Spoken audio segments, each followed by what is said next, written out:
Dari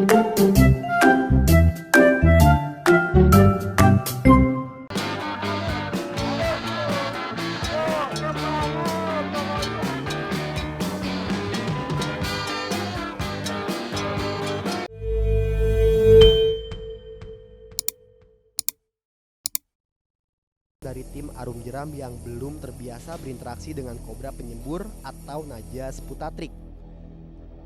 Padahal sebenarnya kalau kita tidak panik dan menahan reaksi ular berbahaya ini tidak akan reaktif dan menyerang. Semakin reaktif kita akan makin agresif tingkah kobra penyembur ini. Bahkan ia cenderung akan menyerang kendati pun yang ada di hadapannya adalah makhluk yang ukuran tubuhnya jauh lebih besar.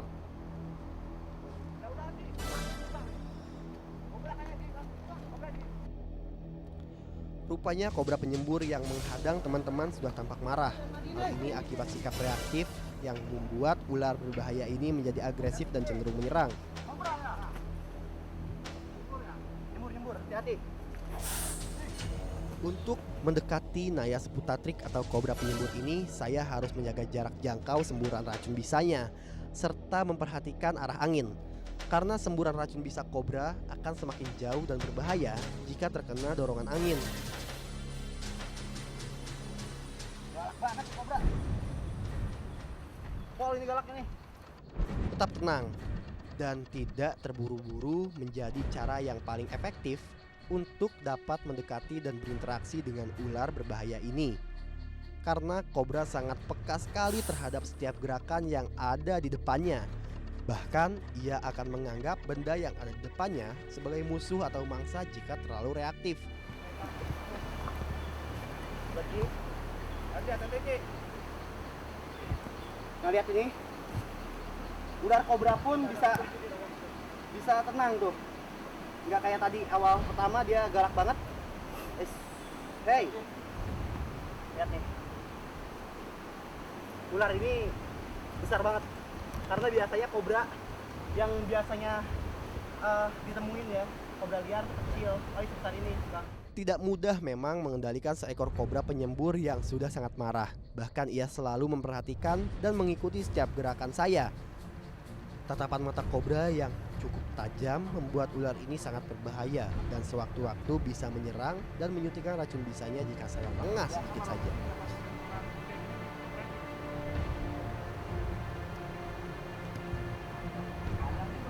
Ini mungkin sekitar 1 meter ya, 1 meteran. Terus juga besar. Ini betina, kurang pegang aja. Tuh rasanya ini. Mana nih?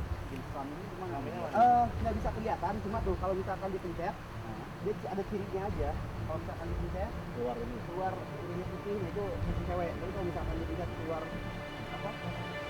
Merah. Nah ini kan enggak kan, cuma putih-putih aja. Berarti kalau merah? Kalau merah berarti cowok. Ya, Ya, ini cewek. Udah gitu dari postur tubuhnya juga lebih besar kalau kobra. Ini masuk ke ini pink apa? Ini enggak, Kobra ini biasa? kobra biasa. Kobra biasa Ini ya? jenis kobra penyembur, spitting kobra. Oh, gitu. Iya, gemuk banget loh ya, makannya banyak sih. Oh masih ada dia di Coba sekarang kita lihat. kebun bambu ini. Lihat ya. Ini ada giginya. Nih, lihat. Nah, ini ada taringnya kan? Artinya kalau masih ada taringnya kayak gini, ular ini masih berbisa. Ya, karena dia racunnya itu bisa masuk ke dalam tubuh mangsa itu dengan cara menyuntikkan racunnya itu dengan taringnya ini. Dia punya gigi kecil, nah gigi kecil ini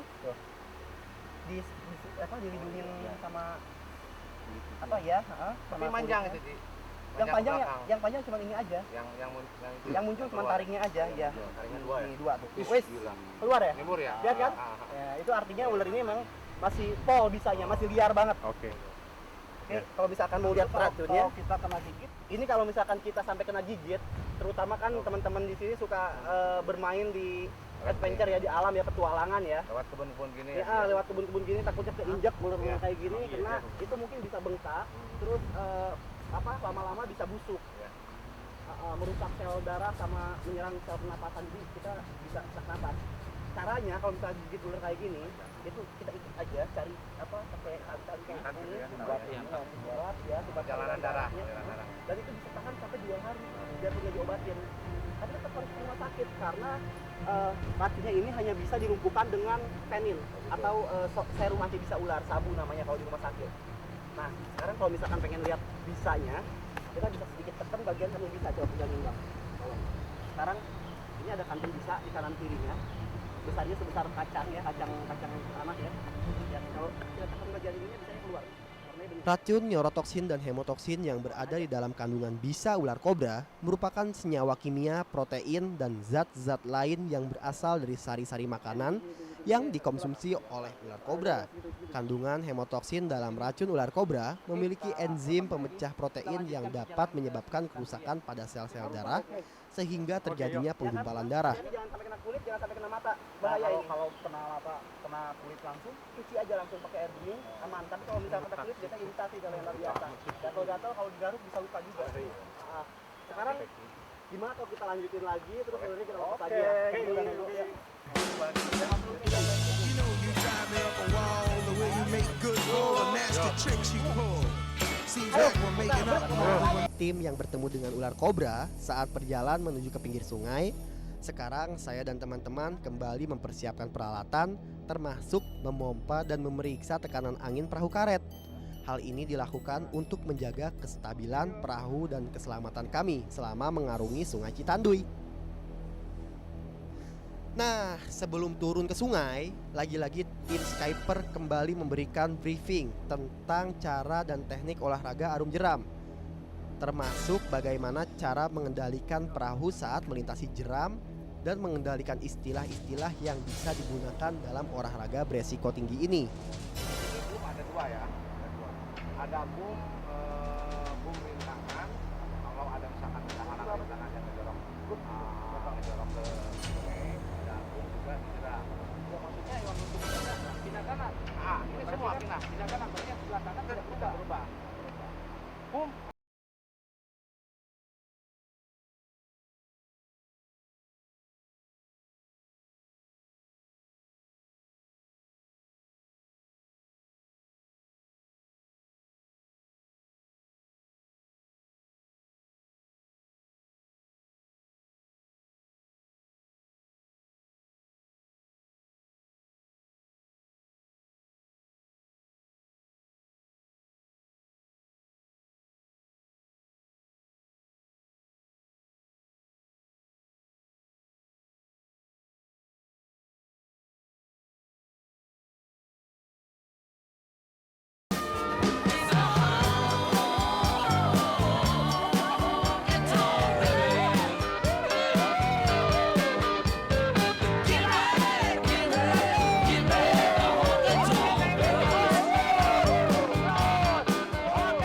Nah, lihat di depan tuh udah ada jeram lagi. Tadi kita udah ngelewat satu jeram. Nah, sekarang ini ada jeram lagi, cuman nggak seberapa ekstrim kayak yang pertama. Nih lihat tuh depan. Ayo, siap-siap bergoyang. Mempertahankan keseimbangan perahu saat melintasi jebakan jeram sangat memerlukan kerjasama tim. Oleh karena itu, setiap arahan atau komando dari Skyper harus selalu kami perhatikan. Karena jika tidak, bisa jadi perahu malah oleng dan terbalik.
Arus air Sungai Citanduy tergolong sangat deras, namun saya masih bisa melihat warga yang sedang memancing ikan di pinggiran sungai.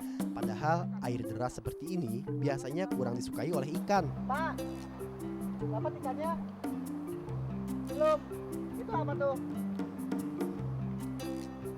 Nanti kalau dapat biasanya ikannya itu untuk apa, Pak?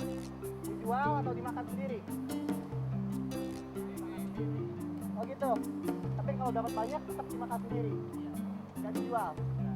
Wah. Biasanya dapat ikan apa, Pak? Bebeong bukan? Sebetir. Mantep deh. Yuk. Lanjut, awan. 1 jam sudah kami menyusuri sungai.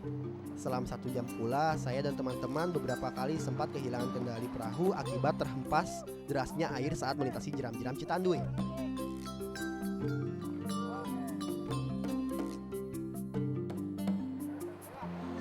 Nah, sekarang waktunya kami beristirahat.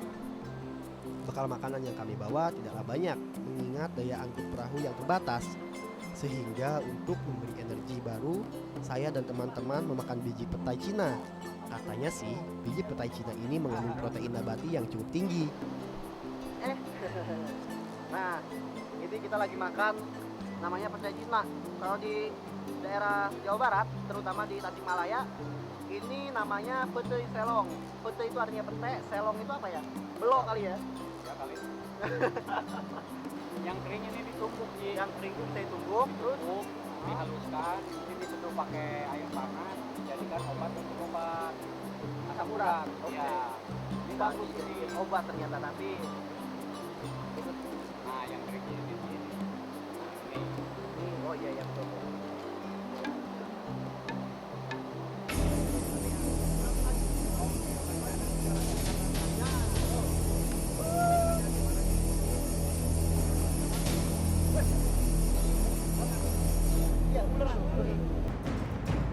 Munculnya seekor Piton reticulatus atau ular sawah dari dalam lubang di balik bebatuan seketika membuat kaget seluruh kru dan anggota tim Arum Jeram yang sedang asik menyantap petai Cina. Tuh. Keberadaan ular piton berukuran cukup besar di pinggiran daerah aliran Sungai Citanduy mendadakan tempat ini masih terjaga dengan baik, sehingga ular piton atau ular sawah ini bisa bertahan hidup hingga mencapai panjang 4 meteran.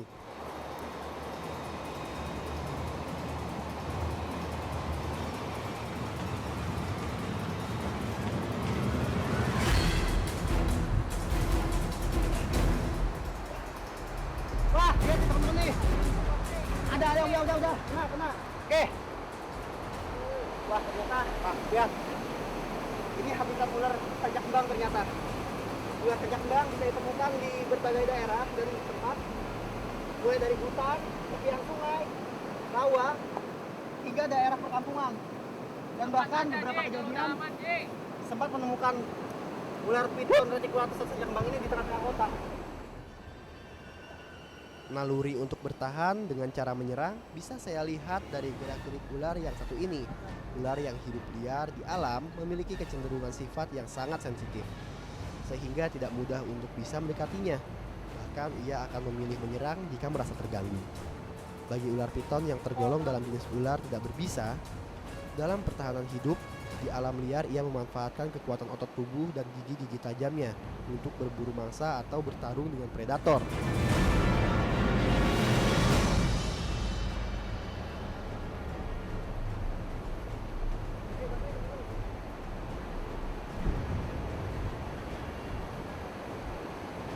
Ular sajak kembang sebesar ini sebetulnya belum termasuk ular yang berbahaya ya, karena ular ini mungkin tidak akan menyerang manusia.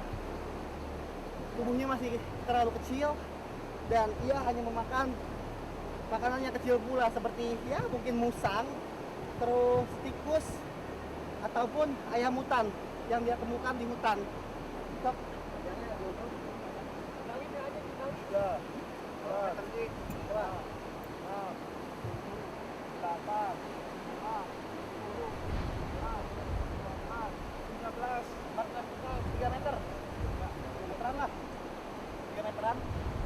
Ya berat lah. Biar hidup ya. Ya. 1, 2, 3 lestarikan alam. Yeay. Woo. agar tidak terlalu sore sampai di titik perhentian terakhir di bawah jembatan Cirahong yang merupakan perbatasan antara Kabupaten Tasikmalaya dengan Kabupaten Ciamis. Kami pun kembali melanjutkan perjalanan. Berbeda dengan waktu baru berangkat tadi, perjalanan menuju finish dari tempat istirahat terbilang cukup tenang karena semakin jauh ke arah hilir. Jeram-jeram Citanduy yang menyeramkan mulai jarang terlihat dan kami pun tidak lagi harus bekerja ekstra keras untuk mempertahankan keseimbangan perahu. Wah, setelah arum jeram, capek, sekarang waktunya Panji mau makan nih. Ini ada restoran namanya Batu Hitam. Unik, restoran kok batu hitam. Apa yang hitam? Emang ada batu ya? Penasaran kan? Kita lihat aja ya. Tehnya hitam, airnya hitam. Oh gitu? Ya. Oh, Jadi- sebaita nasinya hitam. Ini keunikannya.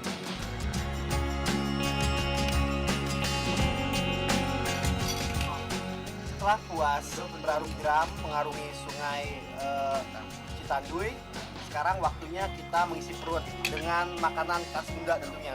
Ada karedok, ada gurame bakar, goreng, lalu ada macam-macam makanan yang memang dengan lalapannya itu khas banget nih di daerah Tasikmalaya ini. Memang Kabupaten Tasik ini nggak ada matinya deh, semuanya mantep. Masalah makanan nomor 1. Satu ya bang ya, makan terus yuk, makan yuk.